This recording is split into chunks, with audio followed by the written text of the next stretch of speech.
ಎಲ್ಲರಿಗೂ ನಮಸ್ಕಾರ ಸ್ನೇಹಿತರೆ. ಕರ್ನಾಟಕ ಎಕ್ಸೈಸ್ ಆಕ್ಟ್ 1965 ನ ಸೆಕ್ಷನ್ 50 ನ ಪ್ರಕಾರ ಯಾವುದೇ ಪಬ್ಲಿಕ್ ಪ್ಲೇಸ್ ಅನ್ನ ಮ್ಯಾನೇಜ್ಮೆಂಟ್ ಅಥವಾ ಕಂಟ್ರೋಲ್ ಮಾಡುವಂತಹ ಓನರ್ ಅಥವಾ ಇನ್ಚಾರ್ಜ್ ಆ ಪ್ಲೇಸ್ ನಲ್ಲಿ ಲಿಕ್ಕರ್ ಅನ್ನ ಕನ್ಸಂಪ್ಷನ್ ಮಾಡೋದಕ್ಕೆ ಬಿಡಬಾರ್ದು, ಅಂದ್ರೆ ಅಲೋ ಮಾಡಬಾರ್ದು. ಅಥವಾ ಯಾವುದೇ ವ್ಯಕ್ತಿ ಲೈಸೆನ್ಸ್ ಅಥವಾ ಪರ್ಮಿಟ್ ಅನ್ನ ಹೊಂದಿರುವಂತಹ ಪ್ಲೇಸ್ ಅನ್ನ ಹೊರತುಪಡಿಸಿ ಉಳಿದ ಯಾವುದೇ ಪಬ್ಲಿಕ್ ಪ್ಲೇಸ್ ನಲ್ಲಿ ಲಿಕ್ಕರ್ ಅನ್ನ ಕನ್ಸ್ಯೂಮ್ ಮಾಡೋ ಹಾಗಿಲ್ಲ.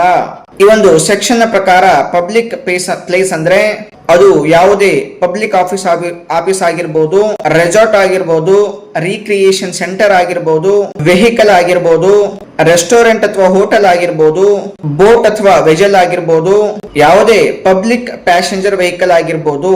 ಇಲ್ಲಿ ಲಿಕ್ಕರ್ ಅನ್ನ ಕನ್ಸ್ಯೂಮ್ ಮಾಡೋ ಹಾಗಿಲ್ಲ. ಇಲ್ಲಿ ಪ್ರೈವೇಟ್ ರೆಸಿಡೆನ್ಸಿಯಲ್ ರೂಮ್ ಅಥವಾ ಪ್ರೈವೇಟ್ ರೆಸಿಡೆನ್ಸಿಯಲ್ ಹೌಸ್ ಇನ್ಕ್ಲೂಡ್ ಆಗೋದಿಲ್ಲ. ಹಾಗೆ ಇಲ್ಲಿ ಪಬ್ಲಿಕ್ ಪ್ಯಾಸೆಂಜರ್ ವೆಹಿಕಲ್ ಅಂತಂದ್ರೆ ಯಾವುದೇ ವೆಹಿಕಲ್ ಅಲ್ಲಿ ನೀವು ಎಕ್ಸ್ಪ್ರೆಸ್ ಅಥವಾ ಇಂಪ್ಲಾಯ್ಡ್ ಕಾಂಟ್ರಾಕ್ಟ್ ನ ಮುಖಾಂತರ ವೆಹಿಕಲ್ ಅನ್ನ ಹೈರ್ ಮಾಡಿದ್ರೆ ಅದನ್ನ ಹೊರತುಪಡಿಸಿ ಉಳಿದ ಎಲ್ಲ ಪಬ್ಲಿಕ್ ಪ್ಯಾಸೆಂಜರ್ ವೆಹಿಕಲ್ ಗಳನ್ನ ಪಬ್ಲಿಕ್ ಪ್ಯಾಸೆಂಜರ್ ವೆಹಿಕಲ್ ಅಂತೇಳಿ ಕರೆಯಲಾಗುತ್ತೆ. ಅಲ್ಲಿ ನೀವು ಲಿಕ್ಕರ್ ಕನ್ಸ್ಯೂಮ್ ಮಾಡೋ ಹಾಗಿಲ್ಲ.